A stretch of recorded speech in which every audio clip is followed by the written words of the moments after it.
Hello, friends. If you're curious about the movie Black Panther, Wakanda Forever 2022, you're in the perfect place. Don't forget to give this video a quick like, it really helps us out. And if you're new here, hit subscribe to stay updated on all the latest movie deep dives. Let's jump right in. Moonlight shimmers on the cerulean waves that lap the hidden shores of Wakanda, a nation cloaked in myth and cloaked in mist. Beyond its dazzling towers of gleaming vibranium, a hush has fallen over the emerald forests since the loss of its protector. In that sacred silence, a new chapter takes root, one born of grief yet tempered by the promise of rebirth. Across rolling hills and beneath vaulted skies painted with tribal drones of song, the people mourn yet stand vigilant, their hearts bound by the memory of a king who sacrificed everything for them. It was never merely a tale of one man's triumph, but of a kingdom's heartbeat. Now, in the wake of that hero's passing, entire generations look to a new dawn. A council of queens and warriors gathers beneath the chandelier of ancestral masks, each visage carved with the legacy of sovereigns who came before. Their voices echo in the marble hall, resolve tempered by sorrow, unity tested by ambition.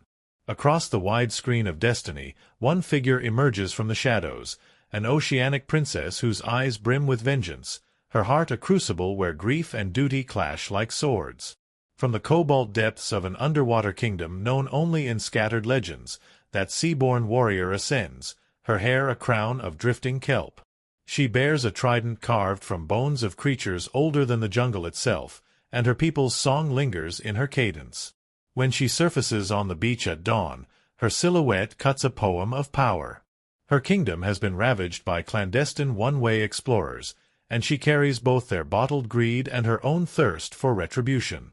In the surf, she gathers broken clam shells and whispers oaths to the tide, declaring that those who would steal the ocean's soul shall drown in its wrath. Meanwhile, in the capital city, the warriors of the Golden Tribe march through jeweled plazas, their armor etched in filigree of gold and obsidian. Young princes train beneath the sentinel eyes of battle-scarred generals, their stances a blend of ancestral dance and lethal precision. One among them yearns for more than ceremonial blades and parades. She tests the limits of her speed and strength, leaping vaults like a cheetah across sun-baked stone. Her laughter, fierce and bright, rings where the palace gardens bloom with violet orchids. Yet in her chest, an ember of doubt flickers. Can a princess of peace become a queen of war? Beyond the palace gates, the lungs of Wakanda unfurl in a tapestry of jungle and savanna. Beneath the emerald canopy, a clandestine operation gathers stolen vibranium fragments, excavated by shadow companies garbed in black market greed. Their machinery roars like mechanized beasts, tearing into roots that have held the soil since the first rains. Tunnels swell with rusted water as the wildlife flees, leaving webs of abandoned pumps that cough ash into the sky. From the mist emerges a young scientist whose soft voice trembles with outrage. Born of both curiosity and conscience, she has discovered evidence of conspiracies reaching into corridors of power beyond Wakanda's borders. In distant labs of the world's great metropolises, a cadre of industrialists and rogue states plot to harness the heart-shaped herb secrets for weapons that bend life itself. They dissect its emerald petals under neon lights, hoping to isolate the compound that grants the Black Panther his strength. Cold test tubes line rows beneath humming vents, each vial a theft of Wakanda's living legacy. Transmissions crackle between operatives in black sedans and spies within the palace, revealing faces we thought loyal now shadowed by avarice. In this global chess game, every ally may be a pawn, every covenant frayed by the weight of human ambition. But Wakanda does not stand alone. Across the globe, a network of hidden protectors stirs, agents of tradition whose memories are etched in shamanic runes and run in coded kinship rituals. They converge on the capital under cover of mourning festivals, bearing heirlooms of ceremonial spears and bone whistles.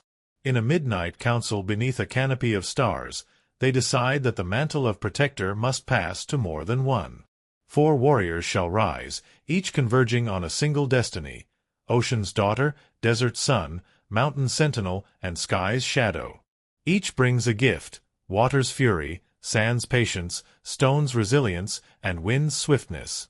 When they gather at the great vibranium forge, where the metal's heart pulses with cobalt light, they swear an oath beneath ancestral totems swaying like silent sentinels. Their words shape the future, that Wakanda shall endure beyond any crown, that its strength lies in unity, and its spirit in the bonds of all people, not blood alone. Sparks fly as each warrior hammers a personalized crest into the new Panther armor. Waves for Seaborn Queen, dunes for Desert Lord, peaks for Stone Sentinel, clouds for Sky Stalker. The forge belches surges of violet flame, and in its glow, the world waits for a reckoning. Across the wilds, the Sea Queen, her armor forged in brine and bone, leads an armada of underwater tribes to claim her vengeance. Leviathan creatures bolting like black streaks through phosphorescent waters heed the call of her trident, shells clattering like bells in thrall. When the first assault hits the coastal factories, breakers smash reinforced glass, and the air is thick with salt and fury. Machines groan as coral grows through steel, choking pistons and drowning greed in living reefs. Those who expected an easy heist find themselves stranded on reefs alive with bioluminescent coral, shadows darting like silent sentinels. From the islands, the Sky Stalker emerges, her cloak woven of hawk feathers, descending on winged gliders to shield civilians and her allied warriors. Yet as the battle rages across land, sea, and sky, the heart of the conflict lies within the palace. The new quartet of Panthers confront the traitorous scientist, whose research reveals a truth darker than greed. The heart-shaped herb's essence may be finite, its gifts tethered to Wakanda's soil alone. If it dies, so too will the power that binds nation and protector. In a hidden lab beneath the throne room, the young scientist pleads for mercy, revealing a virus that leeches the herb's vitality. The Desert Lord, his armor patterned like shifting dunes, must choose between execution and mercy. His voice echoes in the marble chamber, compassion preserved or strength enforced. In his hand, a vial of curative serum swirls like sunlit sand, and he offers it to her with a breath of grace. From the gallery above, the Ocean Queen descends, her steps stirring the mosaic floor, an admonition that no healing can endure if splintered by vengeance. She clasps the scientist's wrist, sealing the vow that Wakanda's fortune will be shared, knowledge safeguarded, not hoarded, with trust no longer built on secrecy. In that unspoken pact, the heart-shaped herb's power transcends the Panther's might. It becomes a testament to stewardship. Outside, the Sky Stalker and Mountain Sentinel confront the final threat, a mercenary armada dispatched by global powers to seize Wakanda's riches. She clasps the scientist's wrist, sealing the vow that Wakanda's fortune will be shared, knowledge safeguarded, not hoarded, with trust no longer built on secrecy. In that unspoken pact, the heart-shaped herb's power transcends the Panther's might. It becomes a testament to stewardship. Outside, the Sky Stalker and Mountain Sentinel confront the final threat, a mercenary armada dispatched by global powers to seize Wakanda's riches.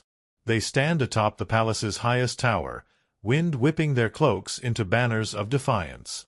Below, the golden-clad airships hover like metallic vultures against the dawn. With a command that cracks the air like thunder, the Sky Stalker unleashes a barrage of sonic pulses, shattering the armada's propellers. At the same moment, the Mountain Sentinel, his fists wrapped in vibranium-lined gauntlets, hurls boulders that explode airships into flaming confetti. Each strike, each note of war horn, resonates with the film's assertion: no invader can conquer a land whose defenders rise as one. In the moments that follow, the four Panthers converge upon the royal dais, their silhouettes framed by the palace's ornate columns. A hush sweeps the grand hall as the Council of Queens nod in solemn approval. The legacy of a fallen protector finds new life in these four hearts, each beating in cadence with Wakanda's soul. The ceremonial herbs, once harvested in secret, are now sown in public fields, their seeds scattered with hope. Scholars from around the world flock to Wakanda not as conquerors but as partners in learning, guided by the kingdom's principle. That knowledge, like vibranium, is strongest when shared. As the final chapters unfold, the film teases the return of a legend glimpsed only in ancient carvings, the White Lion, guardian of the Dusk Realm, whose golden mane filters twilight's glow. In a flicker of imagery on the closing credits, A tapestry unfurls depicting ivory paws upon obsidian rock, heralding the next tale in Wakanda's ever-unfolding saga. The promise of that legend lingers like a drumbeat at the edge of consciousness, an invitation to look beyond the horizon, where every sunset carries both an ending and the spark of something new. In the end, this story, wreathed in aerial dogfights, tidal juggernauts, desert storms, volcanic forges, and palace intrigue, shapes itself around one central truth: that true power lies not in the might of one, but in the unity of many. From sunlit savanna to sunken reef, from jeweled courts to shattered laboratories, the film's tapestry weaves grief into resolve, vengeance into mercy, and fear into fierce hope. As the screen fades to black, its echoes promise adventures yet unwritten, where every whisper of wind and crash of wave heralds the next heartbeat in Wakanda's timeless roar. A hush settled over the capital city as dawn brushed the rain-slick streets with pale gold. Queen Shuri knelt beside her brother's golden casket beneath the great hall's vaulted ceiling, where ancestral masks glowed like watchful sentinels. Her fingers trembled as she traced the intricate panther crest etched upon the lid, the hum of ceremonial drums pulsing through her chest. Around her, dignitaries from neighboring nations offered their condolences, their voices soft and solemn, but all Shuri heard was the echo of an ocean she had yet to fully understand, the hidden realm her brother once sought to protect in secrecy. In that fragile moment, her heart cracked open with loss and resolve. She would pick up the mantle left behind, no matter how jagged the edges. Outside, the city stirred with urgent purpose.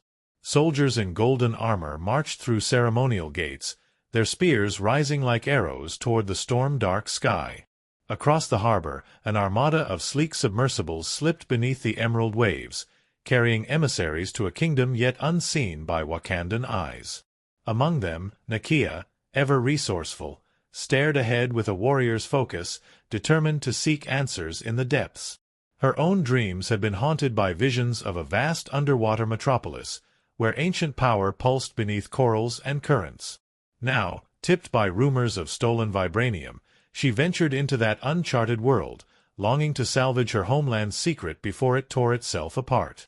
In the palace's inner sanctum, Shuri convened her council of elders, their faces lined with sorrow and anxiety. Scrolls and datapads lay open upon polished ebony tables, charting the spillage of vibranium across black markets and the mysterious entity claiming dominion over the sea. Every report sketched the same trajectory: strange cargo drop-offs near the Gulf of Mexico, unclaimed by any registered sovereign. King Chalia's recent mission had vanished into these whispers, and now Wakanda teetered on a knife's edge without its guardian.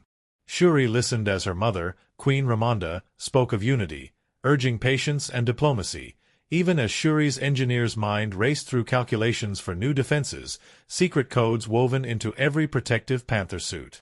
Meanwhile, in sun-scorched coastal towns along the Gulf, fishermen spoke in hushed tones of a spectral light beneath the waves, shimmering like lanterns turned by magic. They told of leviathans breaching the surface, gleaming fins etched with hieroglyphs no one could read.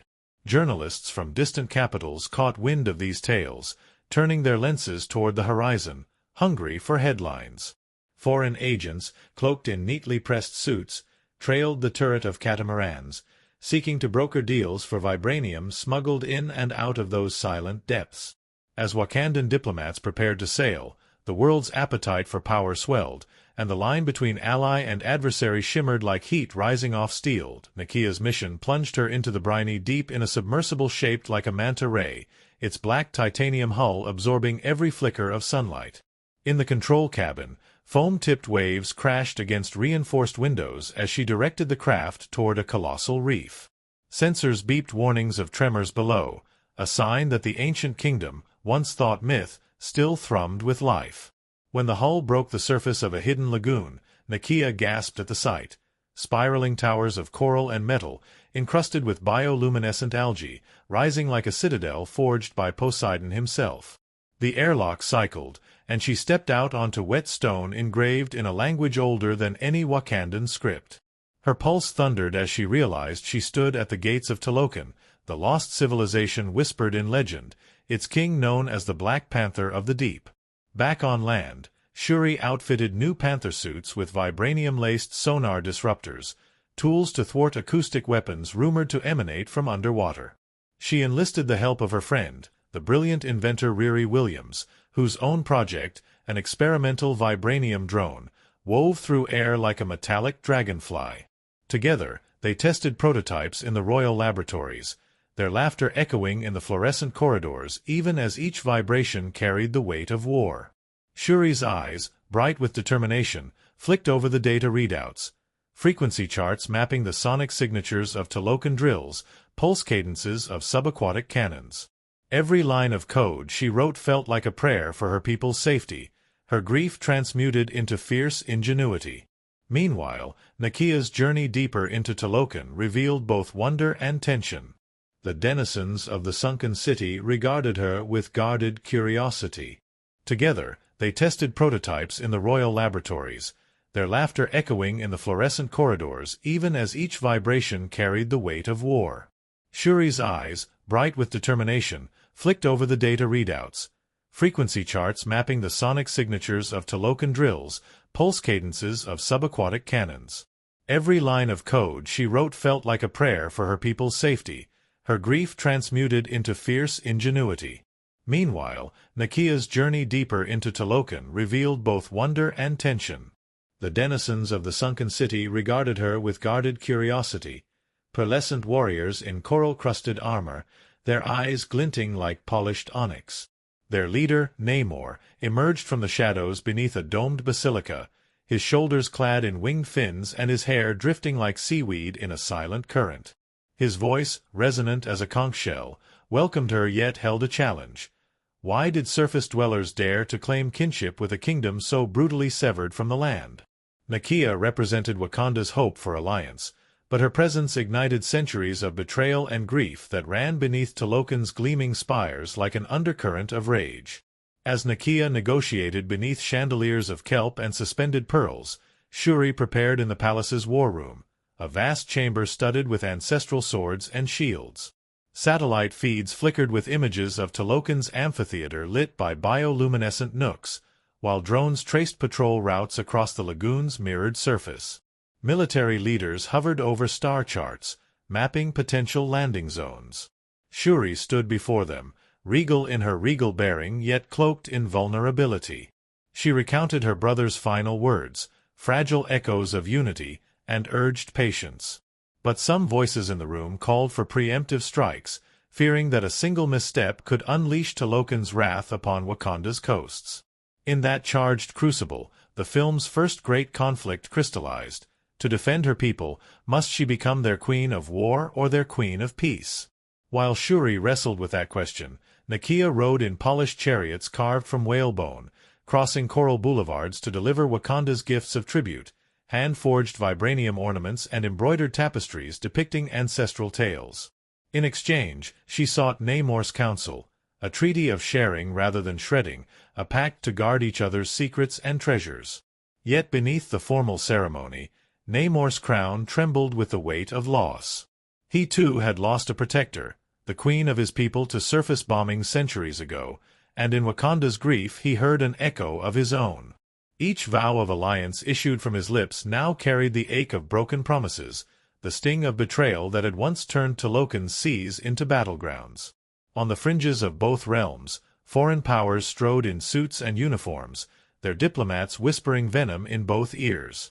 Agents from rogue states dangled arms deals, offering to smuggle vibranium in secret shipments if Wakanda opened its gates. Arms dealers in garish hotels flashed checkbooks thick with zeros, seeking to undercut alliances.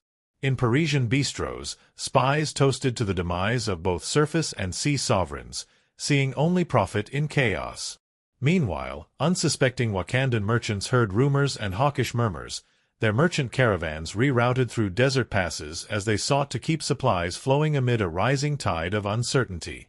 The film's narrative threads wove tighter when Namor and Nakia reached Shuri's banquet hall for a fleeting summit beneath chandeliers shaped like panther claws.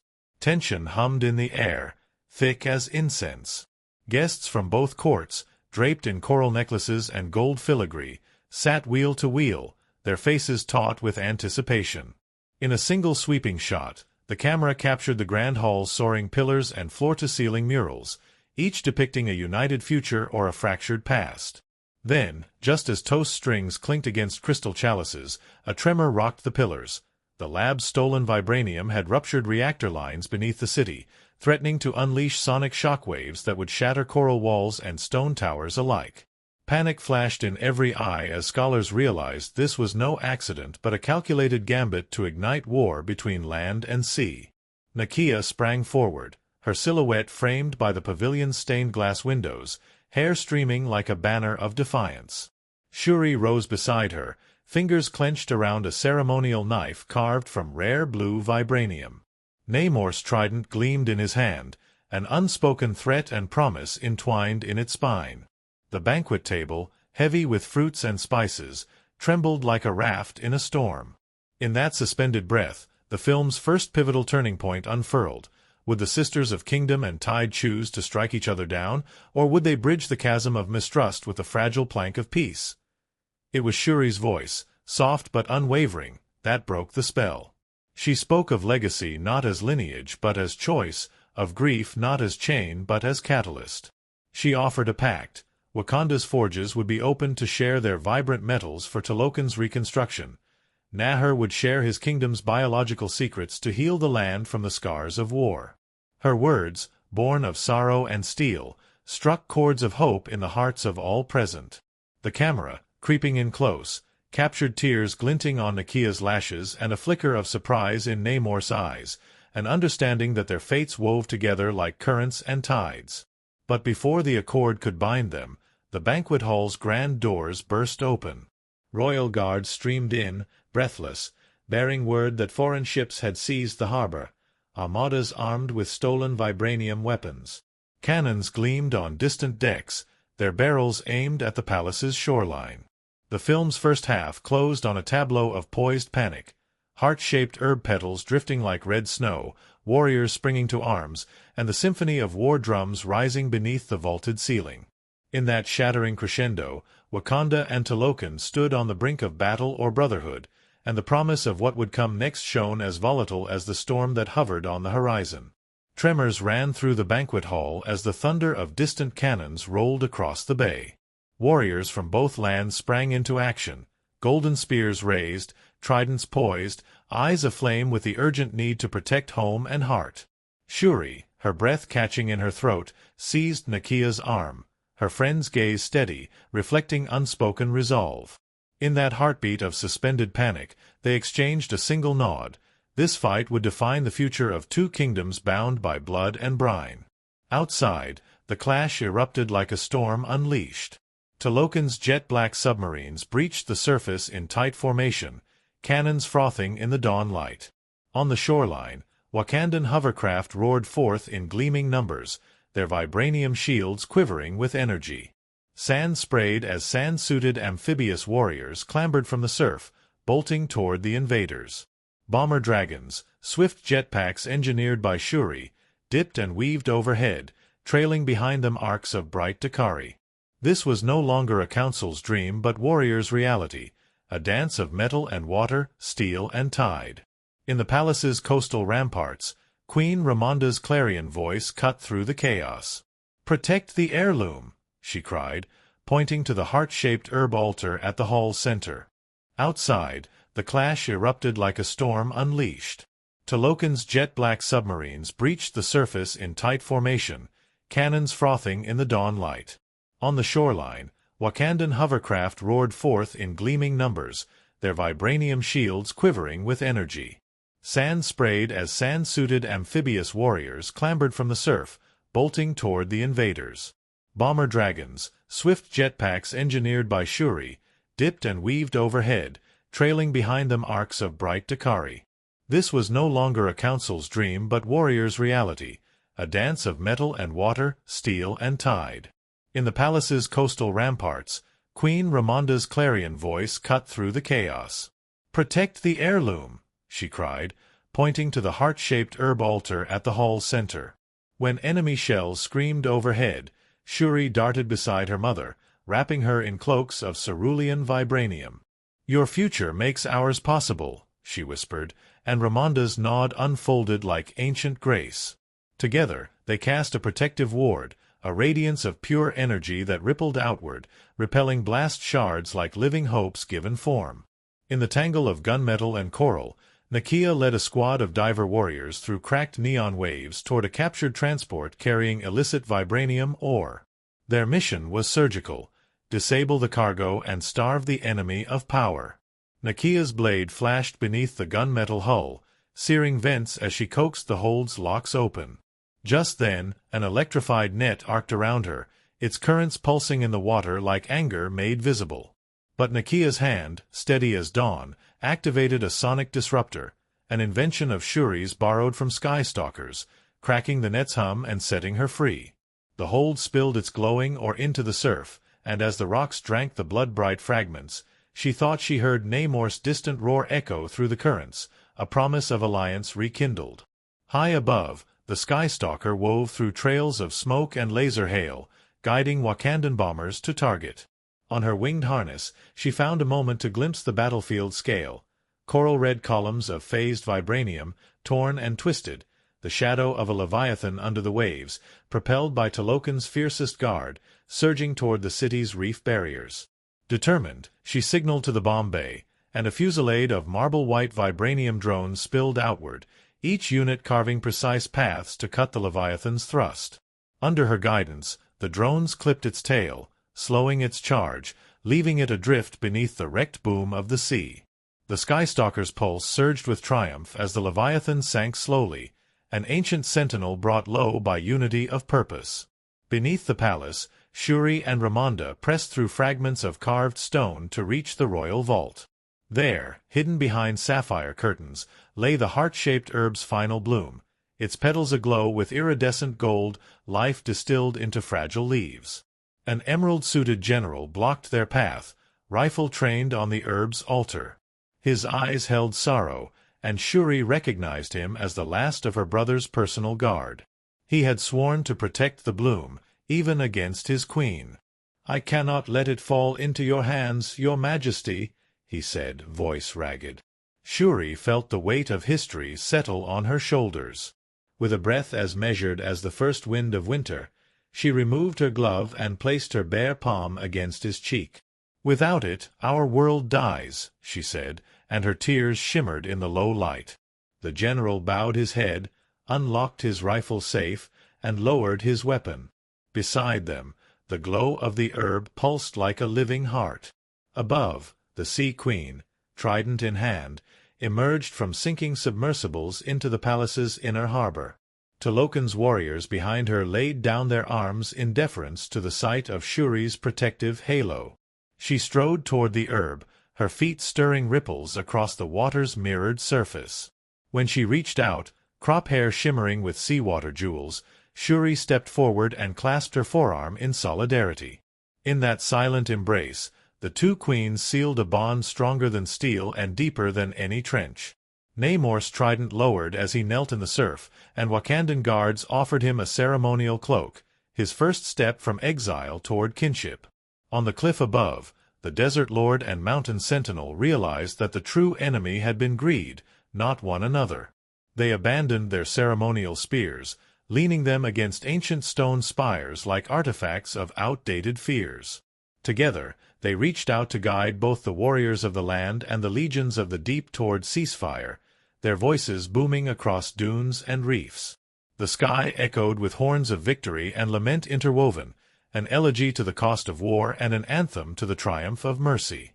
In the city's grand plaza, the public assembly, once fragmented by foreign diplomats' whispered bargains, swelled with wonder as Namor and Shuri ascended the scarlet-carpeted dais. Beneath banners woven from coral and carven adamantium, they announced a new age of sharing. Vibranium for healing devices in Talokan's depths, biological secrets for Wakanda's agricultural renaissance. A child in the crowd lifted a painted panther mask skyward, and the crowd cheered as if at the dawning of a brighter sun in the ocean's shadow. The Leviathan Guard, patched and reslung with Wakandan harnesses, finned back toward its submerged citadel. Its form, once bent toward vengeance, now carried a message of reconciliation. A school of technicolor fish swirled in its wake, like pixels dancing across an ancient screen, reminding all that life would flourish when nurtured, not shattered. As evening fell and cobalt skies flickered with star-shaped fireworks, each burst a tribute to the four new Panthers, the camera drifted upward, capturing the dazzling tapestry of lantern-lit boats circling the harbor. Their reflections quivered on the waves as though each lantern bore a soul set free.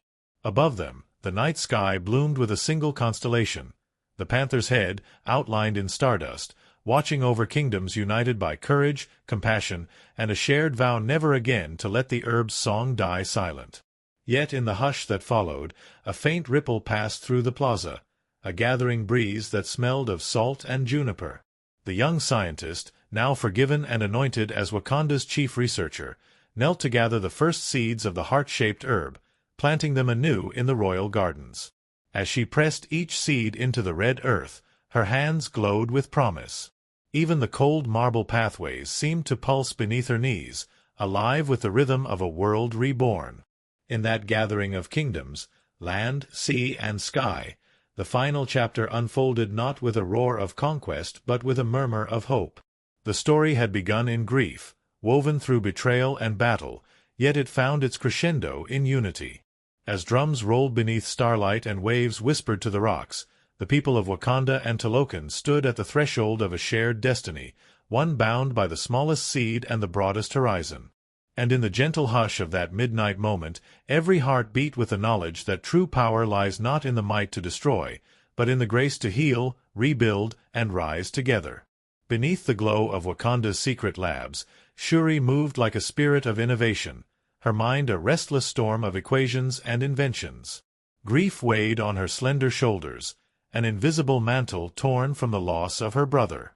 As she pressed each seed into the red earth, her hands glowed with promise. Even the cold marble pathways seemed to pulse beneath her knees, alive with the rhythm of a world reborn. In that gathering of kingdoms, land, sea, and sky, the final chapter unfolded not with a roar of conquest but with a murmur of hope. The story had begun in grief, woven through betrayal and battle, yet it found its crescendo in unity. As drums rolled beneath starlight and waves whispered to the rocks, the people of Wakanda and Talokan stood at the threshold of a shared destiny, one bound by the smallest seed and the broadest horizon. And in the gentle hush of that midnight moment, every heart beat with the knowledge that true power lies not in the might to destroy, but in the grace to heal, rebuild, and rise together. Beneath the glow of Wakanda's secret labs, Shuri moved like a spirit of innovation, her mind a restless storm of equations and inventions. Grief weighed on her slender shoulders, an invisible mantle torn from the loss of her brother, yet every fiber of her being pulsed with determination to honor his legacy through discovery rather than despair.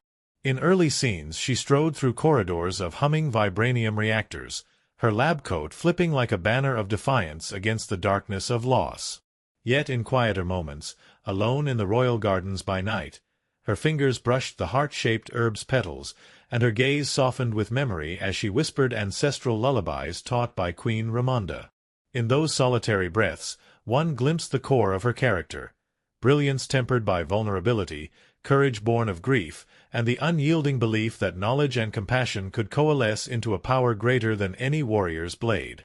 Queen Ramonda carried sovereignty in her spine, regal in robes of silver and purple that caught the light like moonbeams dancing on the surf. She commanded every council meeting with the calm resonance of tempered steel, each word measured, each nod weighed with the history of her ancestors' triumphs and tragedies. When the palace walls shook with the first cannon blast, her voice rose above the clamor, calling for sanctuary and unity rather than retaliation. Yet beneath her composed exterior lay a mother's searing pain, the raw ache of a child lost to war's relentless tide. In candlelit corridors, she pressed her palm to the golden casket's cool metal, tears springing unbidden as memories flickered, Shuri as a child weaving charms, Chala's laughter rippling across gleaming balconies. In these dualities of queen and mother, her character revealed itself, a lodestar of grace guiding her people through both mourning and renewal. Nakia emerged from the surf with seaweed-entangled hair and determination etched on her face like shark scars. Her bond with Wakanda lay deep as anchor chains, an unwavering devotion tempered by restless compassion that led her beneath the waves and into shadowy negotiations. In the underwater kingdom's coral chambers, Nakia bridged worlds with a diplomat's steadiness and a warrior's fire. She held the currents at bay when Talokan's warriors opposed her presence, her voice carrying the cadence of Wakandan drums even as it resonated with the ocean's timeless depths. Yet in the lull between battles, Nakia's laughter rippled like sunlight on water as she shared tales of the surface's peculiar customs, barbecues and street markets, with wide-eyed Atlanteans. Her character's heart lay in that flow between worlds, a perpetual current of empathy that could both temper wrath and fuel hope. Namor, sovereign of Talokan, rose from shadowed trenches like a storm-summoned god.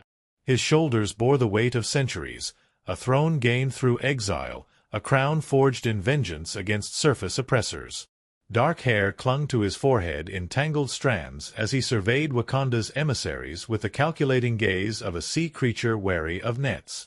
Yet beneath his rippling musculature and trident's cold gleam lay a soul shaped by ancestral betrayal. In the coral-lit throne room, where bioluminescent algae painted his skin in ghostly patterns, his voice carried the sorrow of a kingdom's scars and the fury of a people betrayed.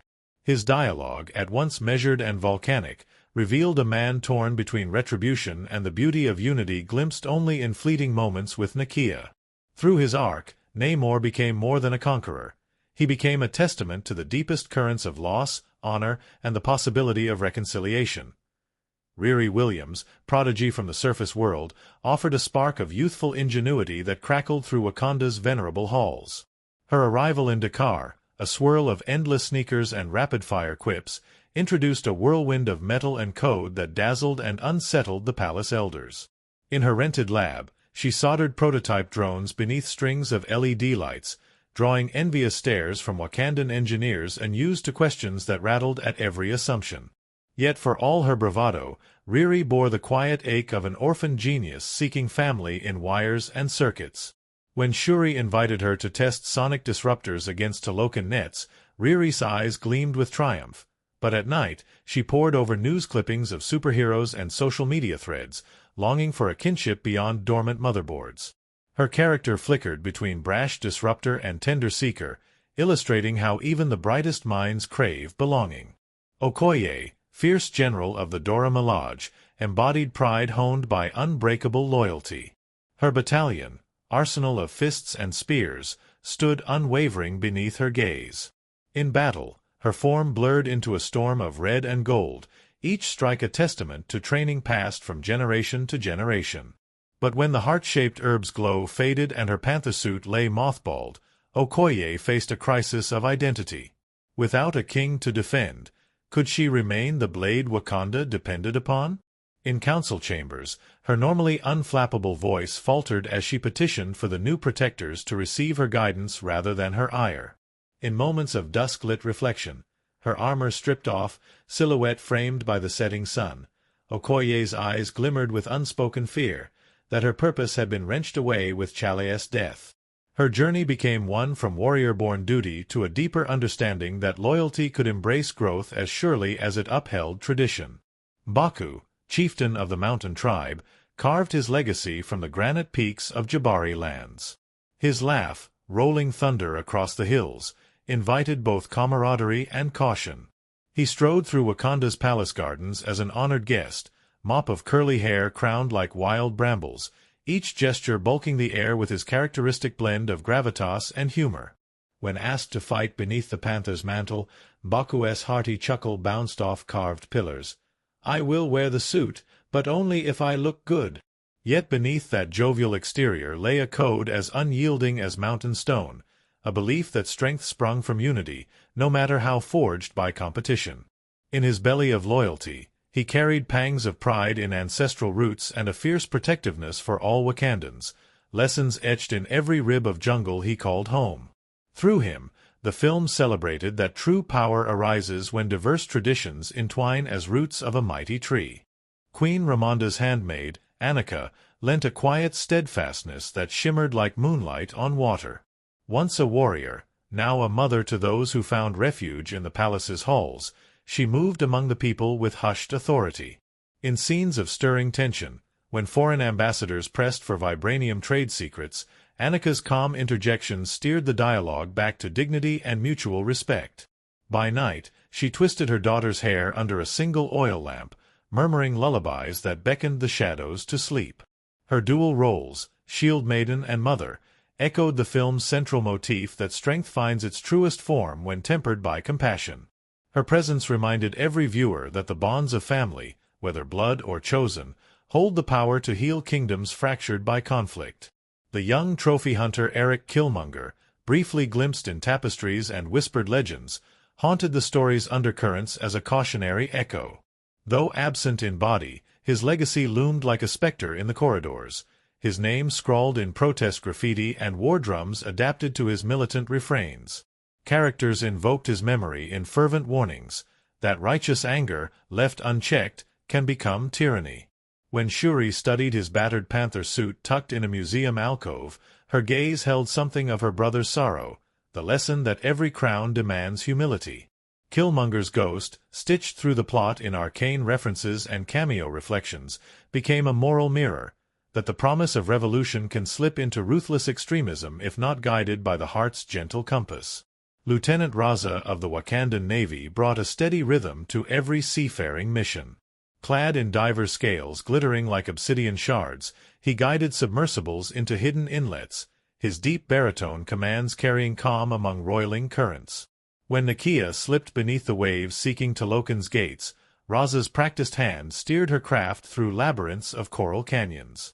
Yet beneath that professionalism lay the tide of romance, his lingering gaze following Nakia's every ripple, each triumphant surfacing a reminder of what they fought for. In hushed moments before sonar tests, he confessed his admiration, and Nakia's smile carried the salt and cedar warmth of the sea's first light. Their bond became the film's whispered promise that love, like water, flows through every crevasse of conflict and emerges unbroken. In the metal-clad labs of the palace, Wabi, once head of security, bore the conflict's weight in his furrowed brow. Torn between loyalty to his queen and allegiance to his late friend's radical vision, he gripped the railing of the palace balcony as foreign jets droned overhead. Each night, he roamed the gardens riven by secret patrols, searching for that spark of unwavering trust he once shared with his king. In one harrowing confrontation, he blocked the inertia of soldiers eager for preemptive war, planting his voice in the fray, "We cannot sacrifice our soul to protect our soil." His character embodied the film's crucible, the struggle to choose moral clarity in the maelstrom of fear. Through Wabi's journey, the narrative asked, can we unlearn vengeance and reclaim the values that birthed our unity? Zuri's aged spirit flickered in ancestral holograms stored deep within the palace's vibranium vaults. His voice, crackled by time and memory, rose in guidance to Shuri, reminding her of her brother's final hope for collaborative peace. In key scenes, Shuri activated his recordings to find solace. Zuri's words drifted through the chamber, odd footsteps scuffling on stone floors. Though Zuri passed beyond mortal coils, his spirit endured as the film's moral lodestar. His hologram lectures on balance and humility became the compass that steered Wakanda and Talokan away from the chasms of revenge. Zuri's spectral presence underscored that wisdom, once given, outlives flesh, an eternal echo guiding future generations. Collectively, these characters spun a tapestry of interwoven destinies, each emblematic of the film's themes: loss and renewal, vengeance and mercy, isolation and alliance. Through Shuri's brilliance tempered by mourning, Ramonda's regal strength softened by motherly grief, Nakia's dual devotion to land and sea, and Namor's relinquishing of wrath for unity, the story breathed with living hearts. Secondary figures: Riri's quest for belonging, Okoye's search for purpose, Baku's generous pride, Annika's maternal grace, enriched that tapestry, while specters like Killmonger's legacy and Zuri's guiding voice echoed as moral barometers. In the film's final tableau, the four Panthers, Landrunner, Sea Rider, Sky Stalker, and Mountain Sentinel, stood on a dawn-lit ridge, silhouettes etched against a world reborn. Their armor, forged from vibranium and bonded by shared vows, glimmered with promise. Each bore the scars and triumphs of their journey, Shuri's goggles perched like sentinel feathers, Nakia's trident still dripping seawater's memories, Okoye's spear carved with ancestral runes, and Baku's cloak billowing like mountain mist. In their joined lineage, one saw the film's ultimate truth, that the heart-shaped herb's greatest magic lies not in the strength it bestows, but in the unity it inspires. And in that unity, Wakanda and Talokan found not a single protector, but a chorus of guardians whose echoed promises would guard their realms for generations to come. Mist hung beneath the towering pines as the crew gathered for the first day of shooting in the shadow of Maryland's towering soundstages. The set rose like a mirage, the palace of Wakanda awash in hues of onyx and gold, columns carved with ancestral runes that glowed faintly under soft lamps. Few realized that in crafting this masterpiece, the production team had secretly grafted living vines onto the columns overnight, an experiment in botanical set design intended to breathe a living pulse into the marble facades. On the morning of the first take, as the lights pierced the fog, extras gasped to see the vines gently quiver in the draft, as though the palace itself had awakened to greet them. The effect was so uncanny that several actors swore the place breathed. Inside the lab corridors, where Shuri's inventions would light up the screen in brilliant cobalt, the art department employed an unusual trick. They mixed ground malachite powder into the green set paint. This crushed gemstone, sourced by a geologist consultant from a small mine in Zambia, gave the walls an iridescent shimmer that caught camera flashes like dragon scales. It was a secret recipe, guarded by a single prop master who insisted it had to be painted by hand in small batches lest the pigment's glow fade under glare. In the edit, those hallways flickered with just enough mystery that viewers assumed the effect was digital, when in truth it was Earth itself that lent its sparkle.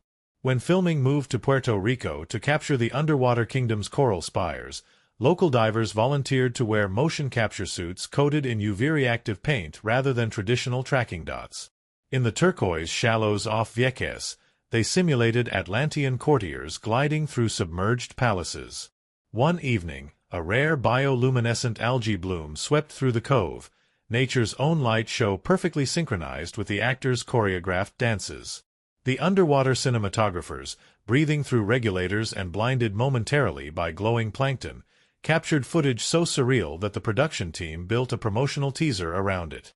One evening, a rare bioluminescent algae bloom swept through the cove, nature's own light show perfectly synchronized with the actors' choreographed dances.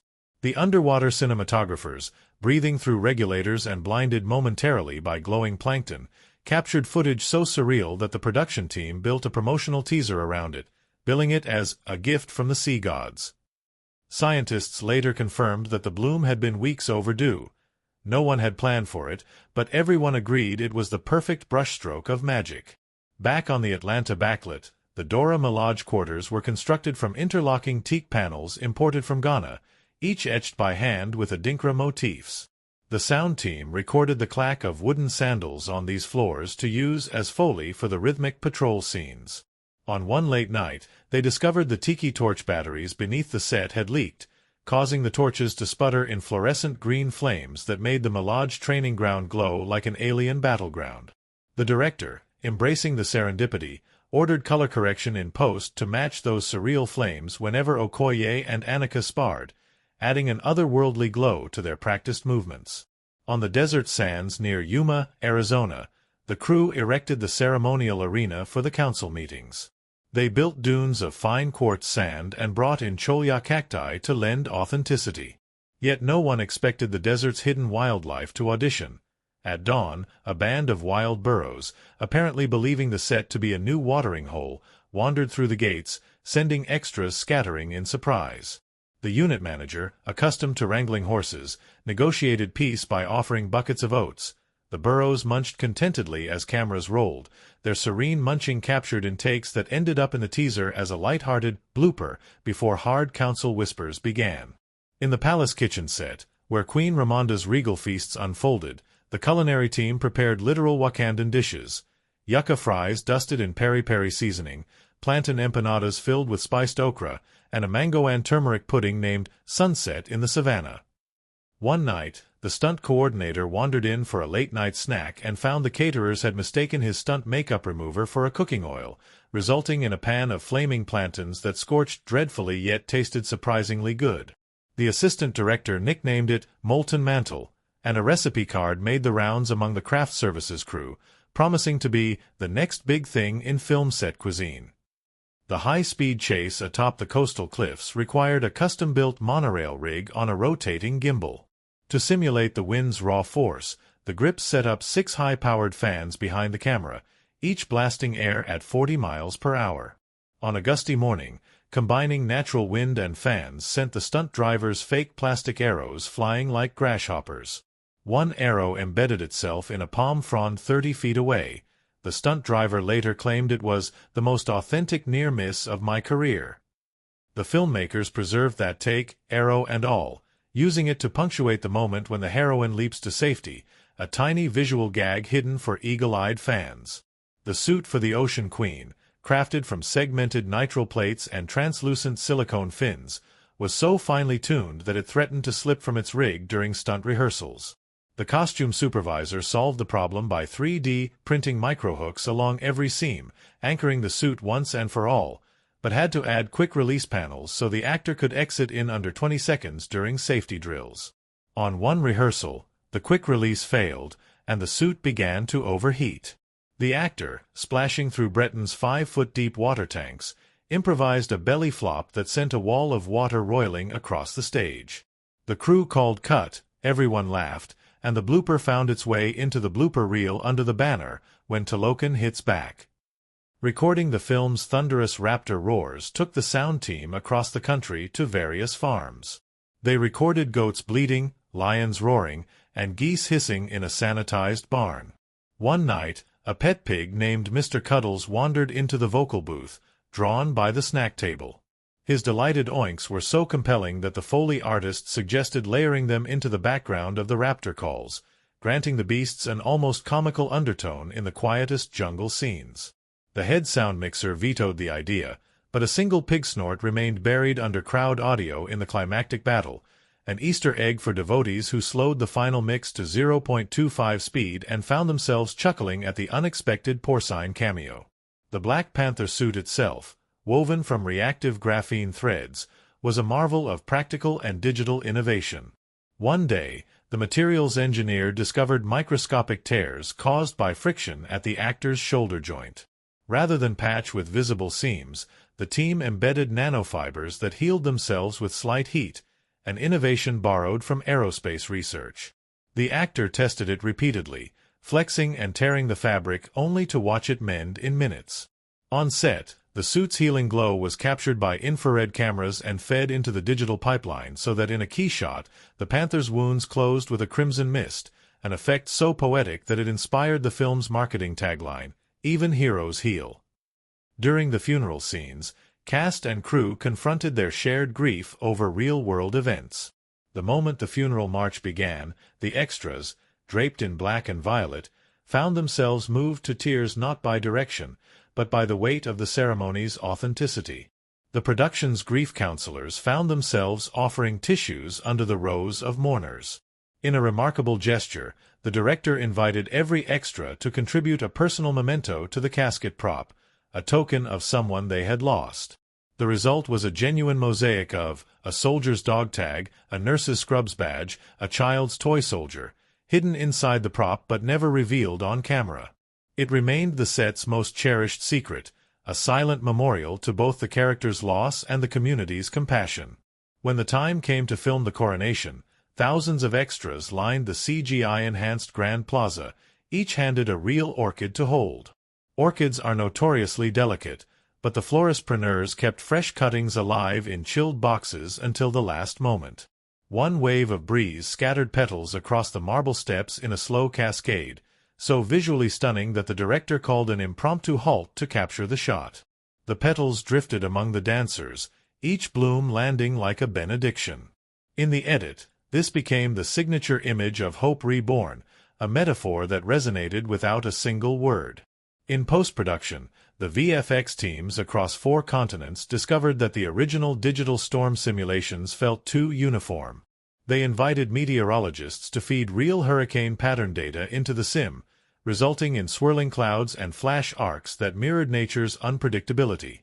When the fury engulfed the palace in the final act, editors layered these authentic storm renders over the practical wind machines footage, creating a sequence so immersive that audiences reported feeling gusts of air against their cheeks in theaters equipped with ventriloquized airflow effects, an unplanned byproduct of innovative design.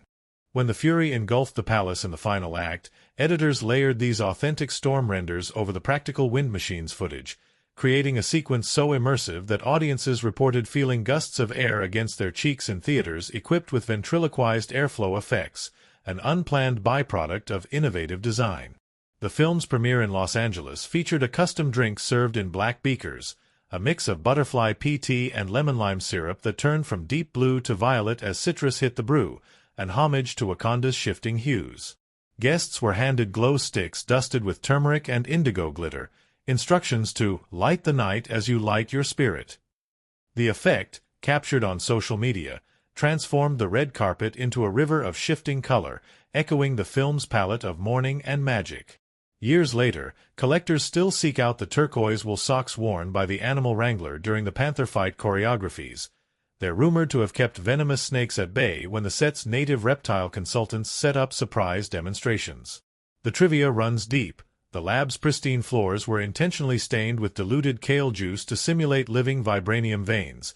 The actor playing the scientist discovered his real PhD advisor listed as a consultant in the end credits, and the closing lullaby, sung by a single vocalist, was recorded in a cathedral in Norway to capture natural reverberation.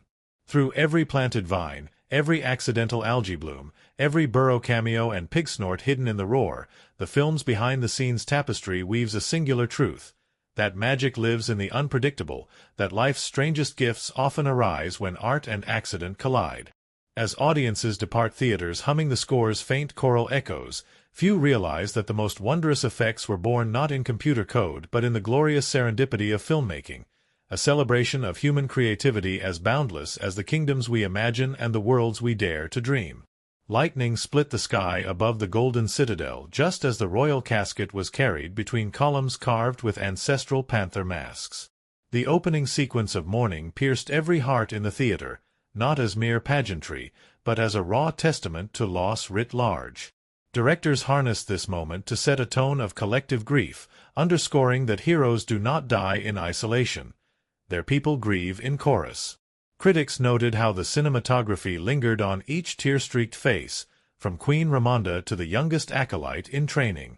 By holding those silent close-ups, the film demanded empathy, turning personal sorrow into a communal experience that resonated far beyond Wakanda's borders. When the first foreign diplomat arrived, his suit a muted gray among the vibranium blues, the subtly lit reception hall felt claustrophobic. Under chandeliers shaped like panther claws, he spoke of partnership. His polished tone rippled with concealed agendas.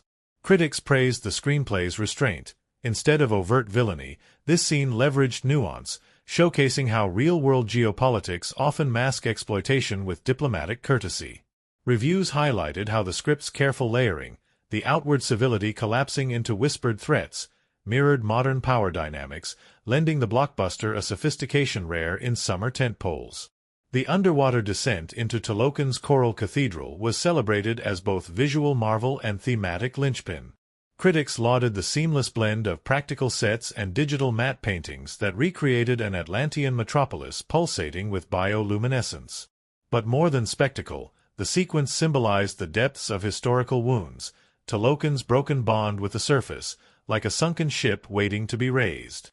Reviewers noted how the dive, captured in a single uninterrupted take, mirrored the narrative's deep plunge into reconciliation. To heal, protagonists had to immerse themselves fully in the other's world, heart and mind. In the amphitheater of coral columns, Nakia's impassioned plea for peace was delivered against a backdrop of flickering algae lights. Critics observed how the framing placed her between two armies, her silhouette dividing the screen like the fragile line between war and alliance. The speech's cadence, staccato then swelling, echoed the film's emotional arc, moving audiences from tension to teary-eyed reflection. Scholarly essays later dissected this scene as masterful rhetoric on film. It demonstrated that blockbusters can harness oratory's power without sacrificing momentum. The Council of Four Panthers ascending the Great Vibranium Forge became a keystone moment. Editors intercut their oath-taking with flashes of ancestral portraits, forging a visual bridge between past and future. Cinematic analysts praised the choice of ultra-wide lenses to capture each hero's solemn vow, the curvature of the forge's dome reflecting their unity. By weaving together practical blue flames and razor-sharp digital embers, the sequence symbolized transformation, grief into agency, division into solidarity. Critics noted this as the film's thematic hinge, the point where mourning transmuted into collective resolve. The heart of the plot twist arrived with the theft of the heart-shaped herb. When the palace alarms shattered royal calm, the editing pace snapped from measured to frantic, underscoring betrayal's jolt. Critics highlighted how the choice to cut to each queen's shocked expression, Ramonda's sorrow, Shuri's disbelief, allowed emotional stakes to guide the action rather than spectacle alone. This creative decision reinforced the narrative's emotional resonance. No heist matter, only the herb's symbolic life force, the ultimate bond between Wakanda's past and its future. On the battlefield, the first clash of Talokan tridents and Wakandan vibranium shields became a study in sonic design. Sound engineers layered slowed whale song beneath percussion, lending each underwater weapon strike a haunting, otherworldly weight. Critics asserted that these aural textures signified how war, even when necessary, echoes with sorrow. The thoughtful soundscape elevated the action into commentary on conflict's toll, prompting audiences to feel as much as they watched. The betrayal of the royal guard, who trained spear in hand yet stepped aside to protect the herb's sanctity, stood as an iconic twist. Writers noted how this moment inverted expectations. Heroism did not always follow orders but conscience. In essays on leadership, commentators compared this to historical acts of civil disobedience, when soldiers protect civilians rather than regimes. This reading elevated the film beyond escapism, sparking debates on duty and morality that trended on academic forums. In the palace's grand hall, Shuri and Namor's silent embrace, her vibranium cloak meeting his coral cloak, became the film's emotional apex. Cinematographers framed them in a symbiotic light, half in Wakandan gold, half in Talokan sapphire. Critics celebrated this image as a wordless treaty, arguing that it distilled the film's central message. Healing flows from compassion, not conquest. The sequence's audacity, allowing a blockbuster to pause for genuine intimacy, earned accolades for daring to trust audiences with complex emotion. The climactic EMP scene garnered the film's most polarized responses. By cutting power across continents, the narrative chose ambiguity over neat resolution, leaving hospitals dark and ambulances stalled. Critics initially bristled at this unresolved tension, but over time many lauded its audacity in refusing clichéd triumph. Risk analysis articles in film journals noted how this moment mirrored real technological dependencies and encouraged societal reflection, cementing the film's cultural relevance. Post-release, the film's global box office surmounted $850 million, reflecting both star power and its thematic resonance. Analysts attributed its strong legs to repeat viewings driven by the film's layered moral questions. Viewers returned to discuss scenes, not simply for spectacle. It dominated social media discourse on grief, leadership, and unity. Even months later, podcasts dissected the significance of the herb's final planting scene, with guests marveling at how a superhero movie had ignited discussions usually reserved for political dramas. Critics' year-end lists featured the movie among the top 10 not only for visual mastery but for its emotional honesty. Think pieces in The Atlantic and The Guardian praised its refusal to sanitize grief, noting that few mainstream films dared to dwell in sorrow before striking heroic poses. Academic conferences hosted panels titled Vibranium and Vulnerability, examining how the film blended blockbuster form with genuine pathos. Its impact rippled into other franchises, encouraging studios to invest in narratives that balance spectacle with soul. In retrospectives, many point to the coronation sequence, where the four Panthers stand united beneath lanterns of violet glow, as the film's enduring symbol. It reminded audiences that real power blooms in diversity, each light significant yet part of a constellation. As the credits rolled on first viewing nights, theaters echoed with applause not just for the feats on screen but for the possibility of renewed collective hope. From a thunderous opening of Lost to a closing tableau of Unity, the film's events invited viewers on an emotional odyssey. Grief, betrayal, reconciliation, and rebirth. Critics hailed it as a rare genre gem that married blockbuster thrills with moral inquiry, an aesthetic and thematic alchemy that redefined what a superhero saga could achieve. Its resonance endures, a reminder that even the mightiest kingdoms rise not on singular heroism but on the bonds that bind us all. Before dawn broke over the lush greenery of Pinewood Studios' backlit, transport trucks rumbled in with steel girders and painted flats, their tarps still slick with morning dew. Crews gathered around steaming mugs of coffee, bleary-eyed yet buzzing with anticipation. Today, the Palace of Wakanda would rise from the ground. Art directors leaned over weathered drafting tables, tracing every bevel of the Grand Hall's Ionic columns, each panel carved with panther motifs that had been laboriously sculpted by a team of Zambian artisans flown in for authenticity. They worked under the watchful eye of production designer Hannah Beachler, whose ambition was to create not merely a set but a living monument to the film's themes of heritage and innovation.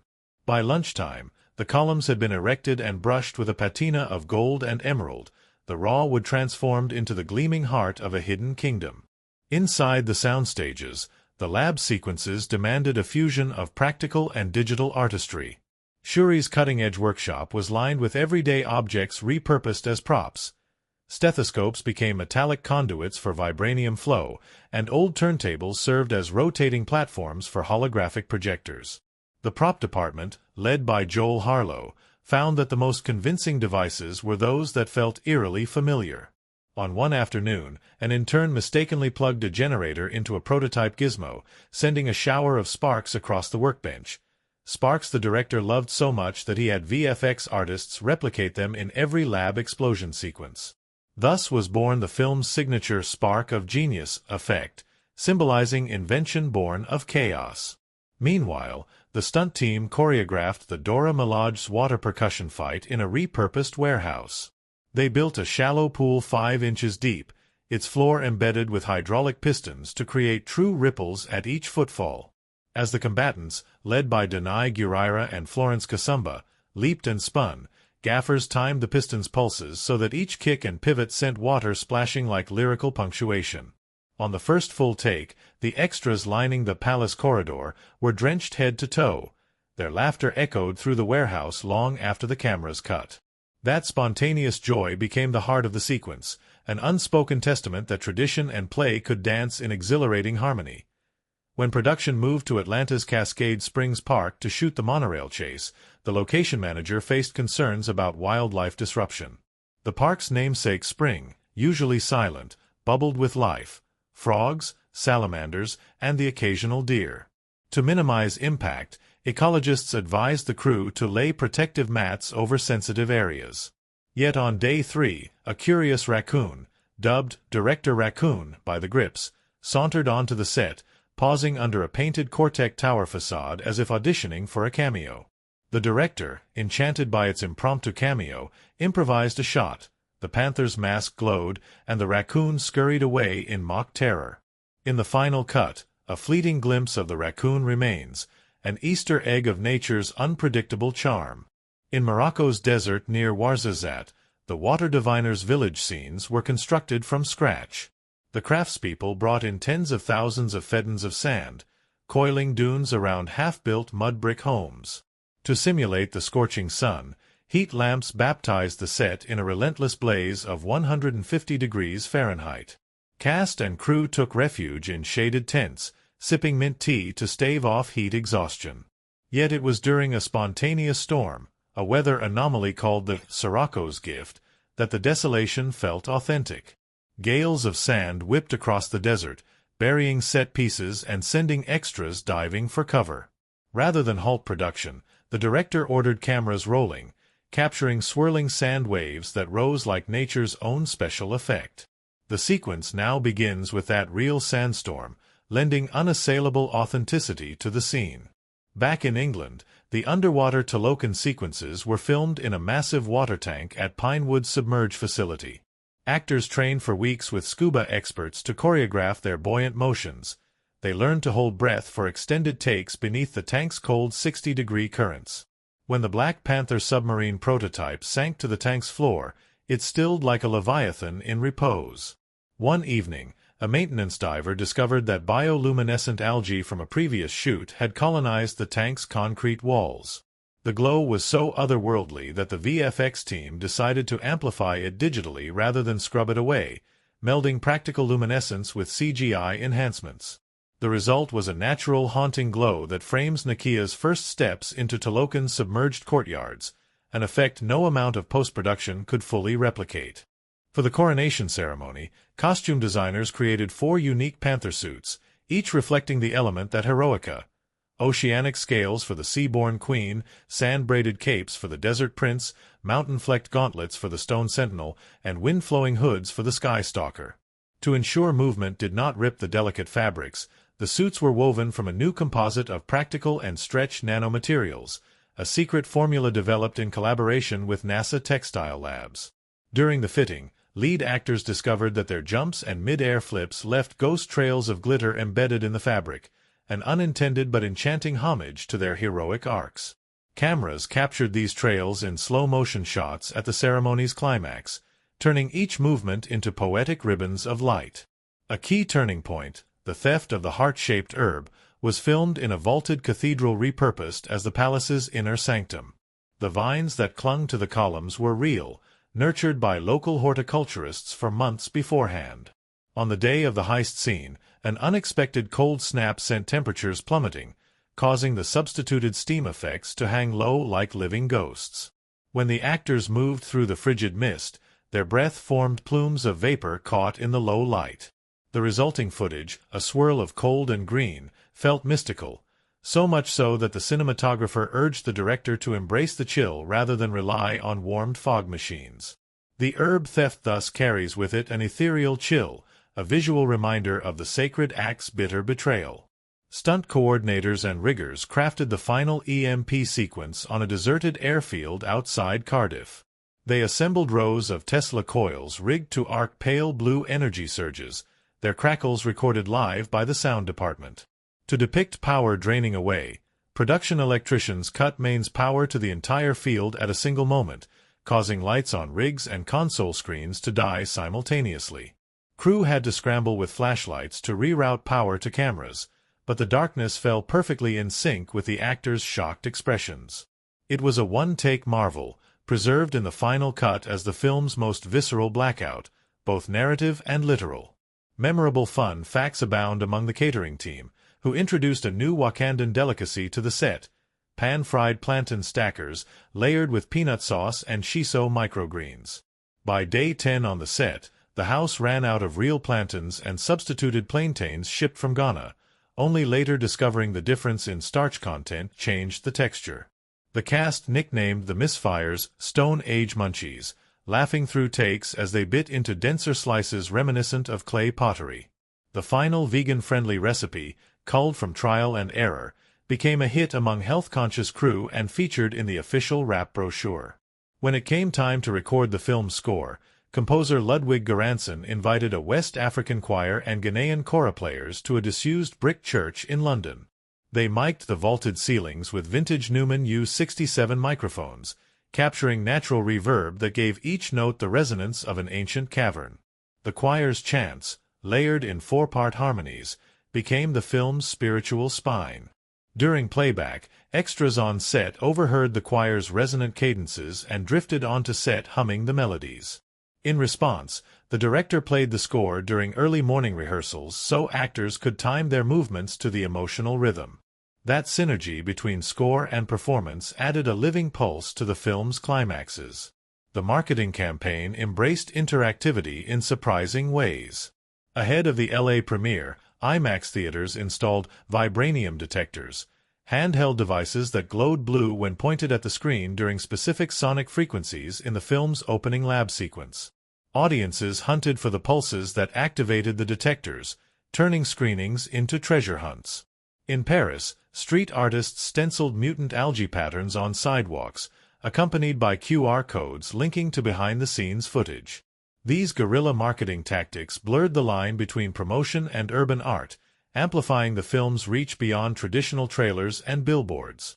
Box office analysts noted that the film broke pre-sale records at select chains, attributed in part to discount days that matched Wakanda's triannual festivals. Cinemas offered themed concessions, bokiti corn nachos with transcontinental spiced cheese, and screened a 15-minute prologue cut of vital backstory before the main show. Fans reported lining up as early as midnight for these Wakanda weekend events, their cosplay interwoven with discussions of the production's secrets, like the hidden raccoon cameo or the ancient algae bloom beneath the waves. In post-production, a small but dedicated VFX crew spanning 3 continents transferred dozens of terabytes of data nightly, synchronizing cloud servers in London, Los Angeles, and Mumbai. They discovered that one critical shot, the vault door's seismic activation, ran too slowly to convey urgency.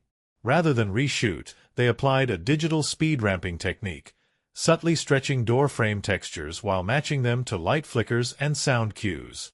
This invisible fix became a template for other blocks in the edit, demonstrating how ingenuity in post could rescue sequences otherwise deemed unsalvageable.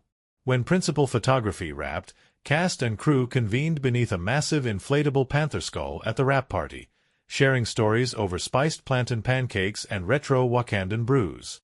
Anecdotes flew about the day the animatronic lab sparker nearly ignited the ceiling, the night the Morse code call signal for monorail safety was confused with "Let's get pizza," and the time the director rode a Segway down the palace stairs for a last-minute stunt demonstration. In that gathering of shared triumphs and near-disasters, they celebrated not only a film but the alchemy of human collaboration that had breathed life into a world once seated only in imagination. Long after the credits rolled, pop culture columns dissected the movie's craft.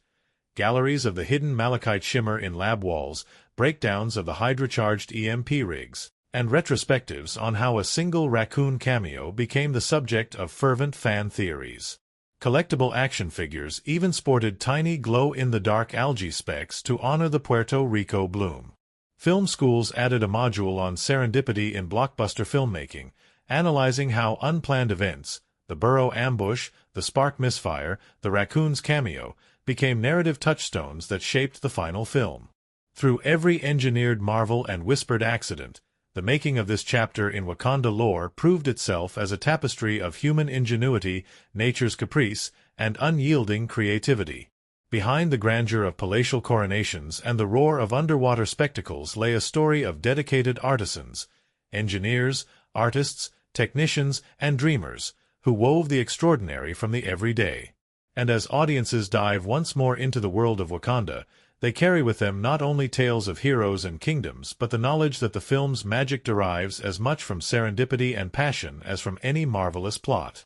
The first light of dawn crept through towering ochre pillars as the camera drifted into the great hall of Wakanda's royal palace, where shaded mosaics recorded epical sagas in muted gold and indigo.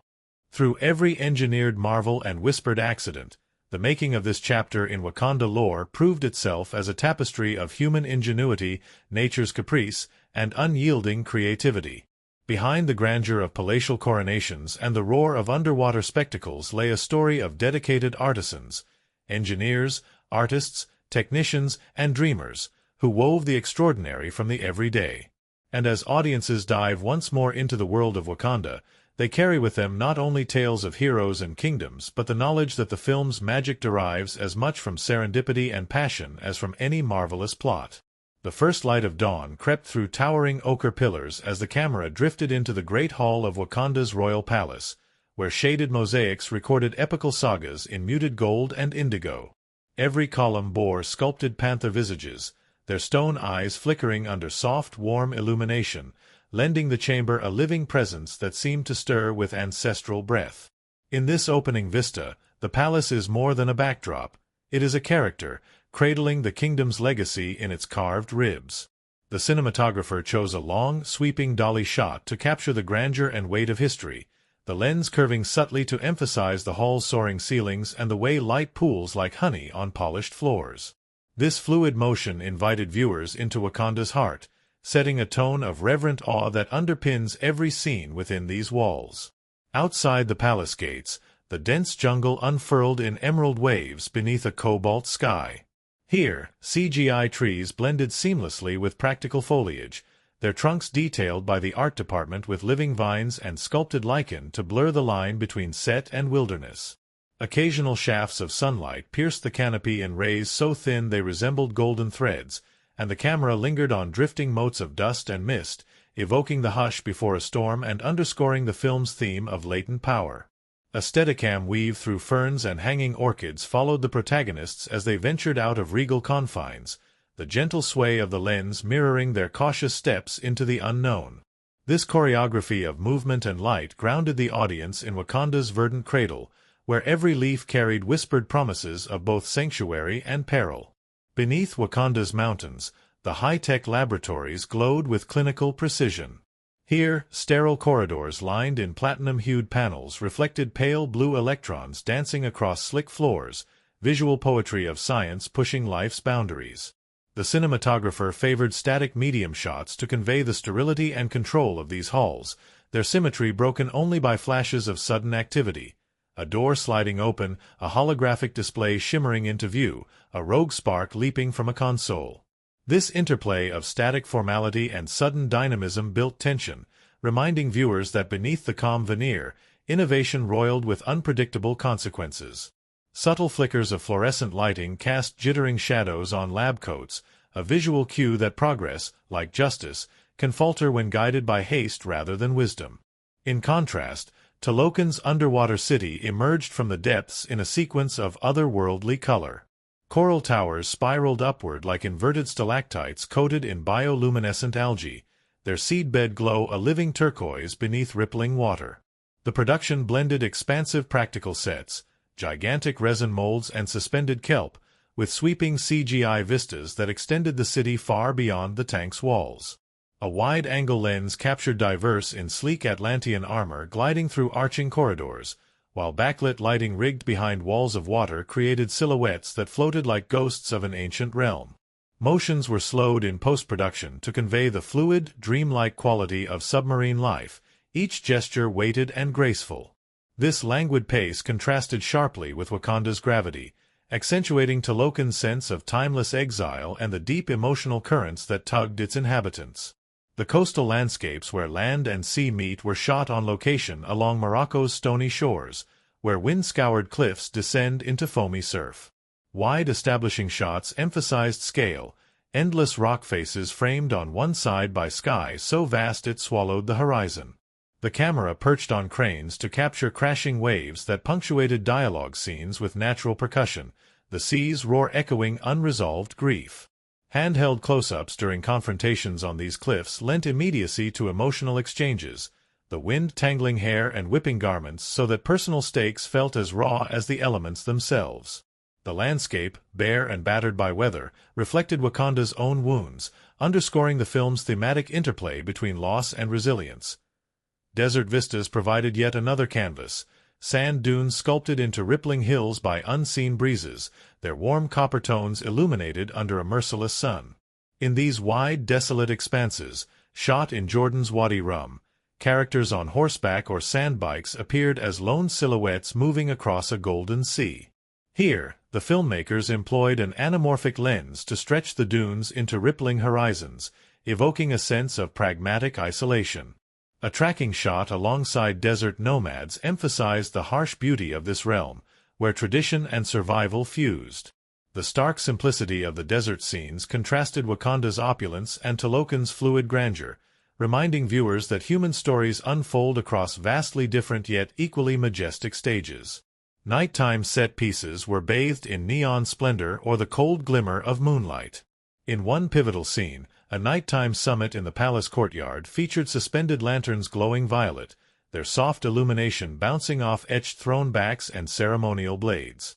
The cinematographer layered a subtle depth of field effect to keep the central figures crisp while softening the lanterns into bokeh halos, visual poetry that underscored the meeting's fragile hope. In Talokan's Black Reefs, floodlights mounted on submerged rigs cast shifting shadows, as though the very corals breathed and seethed with hidden life. These chiaroscuro contrasts, light and dark, warm and cold, mirrored the film's emotional tension, a dance of revelation and concealment that heightened every moment of trepidation and trust. Cinematic textures extended to the smallest details, the shimmer of vibranium on panther claws, the rippled reflections on water-pattern floors, the microscopic filigrees carved into tribal jewelry. Macro shots explored the heart-shaped herb's veins as though peering into a living circuit board, each green vein pulsing under studio lamps to evoke a heartbeat. These intimate glimpses, often lasting only a beat, invited audiences to marvel at the film's crafted wonders, reminding them that beauty resides in both epic vistas and whispered close-ups. The interplay of scale, from the microscopic to the monumental, reinforced the film's core message that every piece, however small, contributes to a grand tapestry of life. Editing rhythms shaped viewer experience from harmony to disquiet. Dialogue-driven scenes in palace halls flowed in measured takes that honored reverence for tradition, cutting on the exhalations of dialogue to let silence speak. Action sequences, battles on coral bridges, monorail chases, gunpowder storms on cliffs, snapped with rapid-fire cuts and kaleidoscopic angles, thrusting viewers into the maelstrom. The film's final storm, both literal and metaphorical, harnessed split diopter shots to keep foreground and background in sharp tension as characters chose mercy over vengeance. Each cut hammered the dual themes of heritage and evolution, urging the audience to breathlessly reconcile tradition with transformation. Sound design and score married setting with emotion. The roar of waterfalls in jungle scenes blended seamlessly with low-pitched tribal chants, fusing nature's thunder with cultural heartbeat. Talokan's underwater hum was crafted from slowed whale song, a sonic blanket that cushioned tense negotiations in its boats. In desert sequences, wind whistled across microphones rigged to forsake directional fidelity, creating swirling dust storms of sound that enveloped heroes and viewers alike.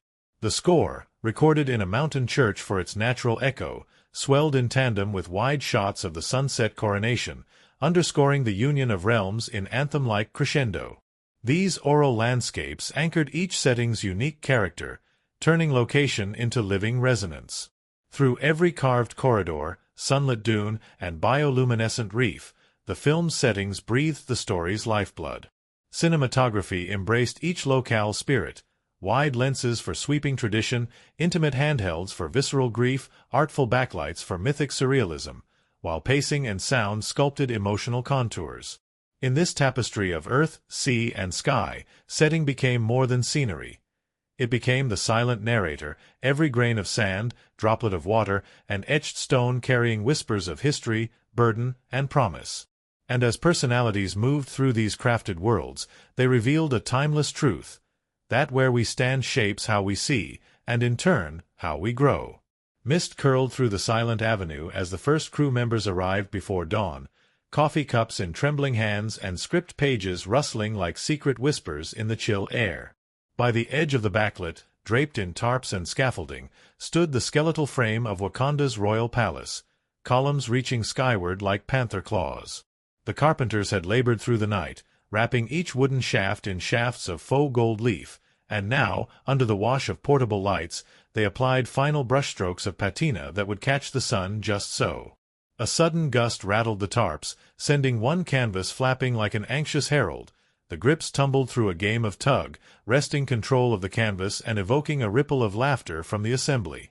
It was the first of many small triumphs over a set that would live and breathe within the film's epic vision. Inside a quiet trailer, backlit by the glow of laptop screens, the head of props held court over a battered medieval chest. He'd insisted on finding real African brass, not the shiny tourist knockoffs, so he'd spent weeks scouring markets in Accra before shipments finally arrived. Now the chest, hollowed and relined with deep violet velvet, would carry the film's most sacred token, the heart-shaped herb. During a rehearsal, an assistant prop master opened the lid with a creak so perfect it sounded scripted, prompting the director to call action, just to capture the authentic gasp that followed. By lunchtime, the prop team was swapping stories of other improbable migrations, antique Moroccan lamps shipped in from India, hand-dyed fabrics from Benin, each object a small miracle in the choreography of world-building. Meanwhile, in the sound department's cavern of cables and monitors, the team wrestled with the roar of Wakanda's waterfalls. They'd driven miles to a hidden gorge near Vancouver and lugged a pair of ambisonic microphones across slippery rocks. On their first test, a bear lumbered into frame, sniffing at their cables as though curious about modern technology. The crew froze, breath held, then burst into relieved applause when the bear ambled off. That recording, a low tremble of rushing water blended with distant wildlife calls, became the natural soundtrack for Shuri's introspective moments, anchoring her scientific breakthroughs in the pulse of her ancestral home. On the soundstage, Shuri's lab fizzed with neon cobalt light. Engineers rigged actual Tesla coils to arc in sync with the actor's commands, cables coiling overhead like metallic serpents. During a full dress rehearsal, the coils misfired and showered the set with ivory sparks. Rather than a safety hazard, the moment became an unplanned flourish of cinematic flair. The director called, "Cut!" as everyone gasped, then laughed, and the special effects supervisor jotted a note, "Include spontaneous coil arc." In the final cut, Shuri's finger gives way to a glorious surge of lightning, a testament to how unpredictable physics can energize a hero's ingenuity. Beyond the walls of the palace, a dust bowl of sand lay waiting for the desert sequences. The location scout had found a stretch of wind-sculpted dunes in Morocco, but no hard road led there, only a track so pitted that every cargo truck bottomed out once. The drivers were a cohort of local Bedouin guides who roared with laughter at the shiny SUVs attempting the trek. When the first support vehicle sank to its window wells, cranes arrived by noon to pull it free in a spectacle of honking horns and dust plumes. By shooting afternoon scenes of the monarch surveying a golden sea of sand, the production captured authenticity born of real hardship. The desert was beautiful, but it would not be tamed for convenience.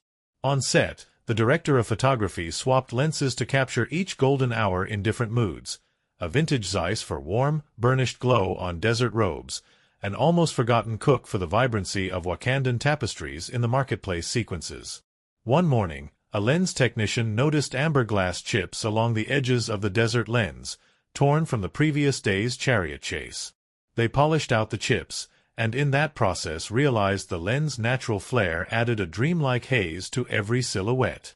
Henceforth, they left the lens unblemished, proclaiming that the desert's memory belongs in every frame. Under the turquoise waves, the Talokan Palace sprang to life in a cavernous water tank. The art department spent weeks sculpting coral-encrusted terraces from resin and foam, then subcontracted marine biologists to seed the set with living sea anemones and starfish. On day one, a pair of extra-large urchins attached themselves to the scaffold, refusing to be moved. The wranglers decided to leave them be, and by lunchtime, divers reported that the urchins had attracted juvenile fish, their darting forms giving the set an organic pulse.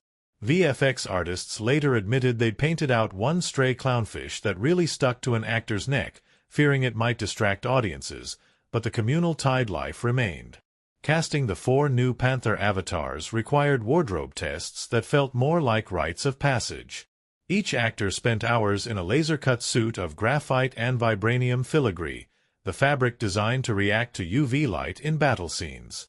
The art department spent weeks sculpting coral-encrusted terraces from resin and foam, then subcontracted marine biologists to seed the set with living sea anemones and starfish. On day one, a pair of extra-large urchins attached themselves to the scaffold, refusing to be moved. The wranglers decided to leave them be, and by lunchtime, divers reported that the urchins had attracted juvenile fish, their darting forms giving the set an organic pulse. VFX artists later admitted they'd painted out one stray clownfish that really stuck to an actor's neck, fearing it might distract audiences, but the communal tide life remained. Casting the 4 new Panther avatars required wardrobe tests that felt more like rites of passage. Each actor spent hours in a laser-cut suit of graphite and vibranium filigree, the fabric designed to react to UV light in battle scenes. At the first full-body fitting, the suits crackled with static so intensely the hairstands rose to attention. Costume designers summoned their Olympic bobsled aerodynamicists to soften the friction, embedding microfiber grounding threads that dissipated the charge, a backstage miracle. Only then could the heroes sprint across rocky outcrops without glowing like neon ghosts. Perhaps the most delicate of all was the heart-shaped herb itself. The production's horticultural consultant cultivated a small greenhouse in downtown Atlanta, replicating Ghana's equatorial humidity and soil pH. Yet no sooner had the first plants sprouted than a heat wave scorched the leaves, inflicting crisp edges that risked shattering the film's illusion of living power. The gardeners rigged misting systems and chilled rocks beneath the planters, coaxing recovery. When the camera finally rolled on the scene of Nebia's first tasting, the herb's glow pulsed with renewed vigor, a botanical victory born of horticultural heroics. Stunt rehearsals often played out like ballets between danger and design. For the monorail chase, grip crews assembled a bespoke track atop cranes, then rigged 8 hydraulic pistons beneath. On the first test run, the sidecar lurched too violently, sending a stuntman tumbling into a net with a spectacular pirouette. Director of stunts called "perfect" and replayed the take, noting that the surprise flip lent the scene a thrilling unpredictability. By weaving that actual take into the assembly, the film gained a moment of kinetic electricity that no choreographed routine could emulate. Even the catering staff became heroes of craft. Knowing the cast and crew would spend long days in wetsuits, heat chambers, and wind machines, they devised a rotating menu of Wakandan-inspired cold-pressed juices, baobab berry blends, and hibiscus iced teas served in iridescent tumblers. When one blender motor overheated under constant use, the head chef raced across town to borrow a commercial juicer from a marathon event, returning just in time for lunch break. That day, the grapefruit and ginger elixir passed from hand to hand, earning murmurs of rejuvenation that the production dubbed liquid vibranium. Late nights in the editing suite revealed mistakes that became art. A crucial take of the palace gates sliding open contained a stray shot of a crew member's reflection in the set's polished bronze. Rather than reshoot, the editors color-graded the plate into a mottled bronze serge, then digitally painted out his form, a process so seamless that even some of the crew didn't realize it wasn't intentional. In a bonus feature, the assistant editor joked that sometimes the best errors fix themselves if you just lean into them. As principal photography drew to a close, the cast and crew gathered beneath a rented geodesic dome surrounded by flickering lanterns for the wrap party. The songs of the Wakandan choir, recorded earlier on set, played softly as Mbakue's stunt double recounted the day the animatronic pantherhead, designed to snarl, malfunctioned and gave a meek "mrrrrh" instead. Everyone laughed until tears came, a perfect echo of the film's blend of heart and heroics. Months later, trivia aficionados still tracked down the seaside boulder where the lead actor improvised a speech to seagulls after the Skystalker rig malfunctioned mid-air. They say that local fishermen still recount the sight of a bat-winged hero swooping above the harbor in full costume, a testament to the film's power to blur the boundaries between fantasy and our world. Behind every roar of celebration in the final edit lay countless small acts of ingenuity, props misfires that became spark flashes of inspiration, storms that birthed perfect dust scenes, and unscripted raccoon cameos that reminded everyone that magic often arrives uninvited. In the end, the story of making this movie became as cinematic as the tale on screen, a woven tapestry of creativity, camaraderie, and the curious grace of human effort.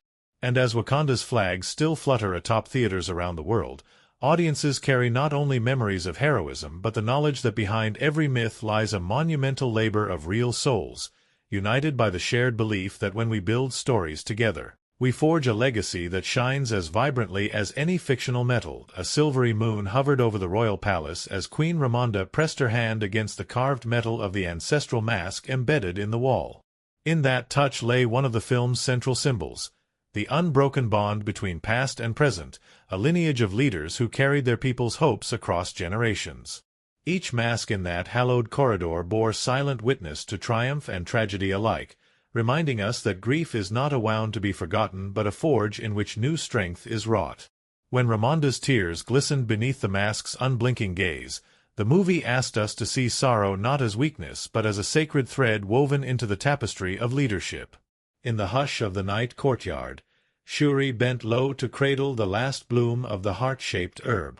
Its emerald petals pulsed faintly, a living emblem of vitality sacrificed and reclaimed. The herb itself emerges as a powerful theme, the source of the Black Panther's power, yet fragile enough to wither if misused or hoarded. Its luminescence speaks to the film's meditation on stewardship. True strength arises not from dominion over resources but from nurturing their life-giving essence. Shuri's sorrow at the herb's loss crystallizes her journey, from a woman scorned by grief to a guardian who understands that compassion must guide invention.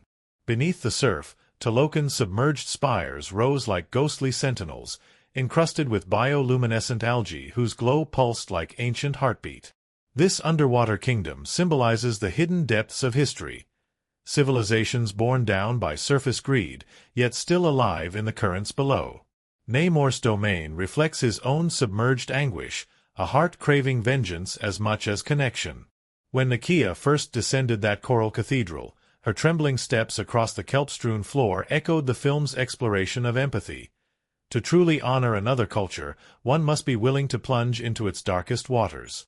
The motif of water recurs like a whispered refrain, its fluidity mirroring the character's shifting loyalties and emotions. In the choppy surf where warriors waded ashore, waves spilled onto desert sands like memory intruding on the present. Water douses the fires of war yet threatens to swallow those unprepared to navigate its depths.